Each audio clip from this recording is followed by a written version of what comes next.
Children, today we will learn to write formal letters. Letter writing is an essential skill. In spite of the prevalence of email and text message, letters are still one of the most important and popular means of communication. Commerce, trade, official correspondence, public representation, complaints and other dealings, transactions and communication with people are still conducted through letters.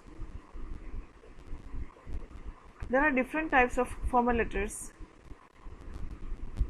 They are complaint letters, enquiry letters, letters for placing order, and letters to the editor. So today here we will learn about how to write letters to the editor.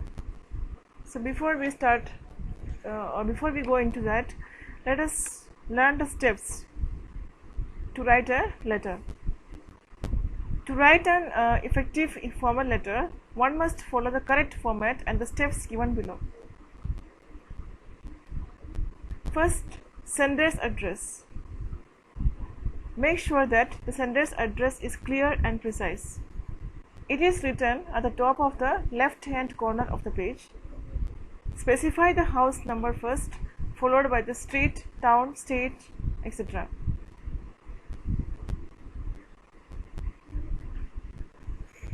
Second, date and receiver's address. While writing date, always remember the day is written in figures, month in words, and year in full figures. The date on which the letter is written, followed by the receiver's address, which comprises of the receiver's name, designation, and the complete address. Next comes subject. One of the most important parts of a formal letter is the subject. One must ensure that the subject expresses the main theme or crux of the letter clearly. It must be brief as possible, maximum 3 or 4 words. Next comes salutation. The salutation used in formal letters is a greeting to whom the letter is addressed. The form of greeting or salutation depends on the relation and degree of intimacy between the writer and the addressee in personal letters. But in official letters, we may use sir, madam, dear sir or dear madam, keeping in mind the gender if specified in the question. Next, we have the important part, that is the body of the letter. The body of the letter is a complex part which contains all the information the writer wants to convey. For this, start with introducing the purpose of writing, then build up the topic. The body includes 3 main parts. It should be introduction, main body, and the conclusion. So introduction states the purpose of writing.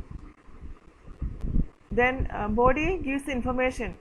It gives details of the problem, cause, effect, possible solution, etc.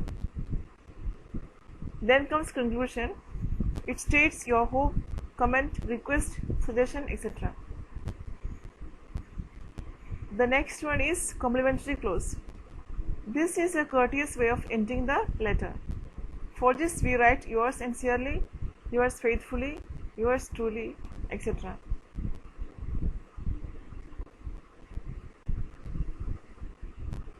Then comes the signature.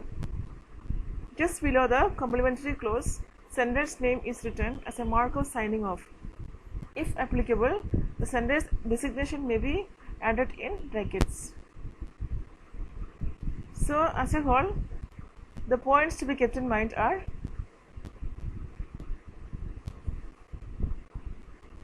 answer the following questions in drafting the letter. Who are you writing to? What is the reason for writing the letter? What do you expect as the result of writing the letter?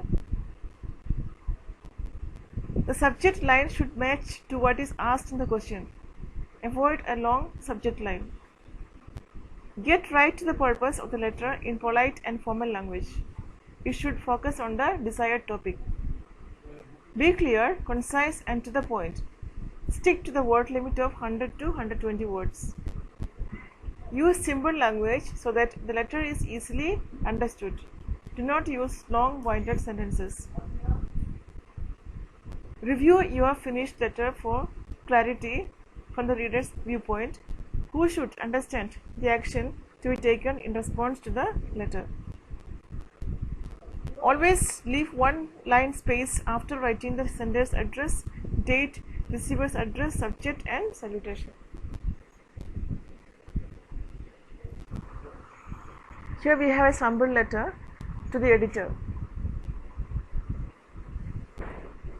These letters to the editor are written way of talking to a newspaper, magazine, or other regularly printed publication.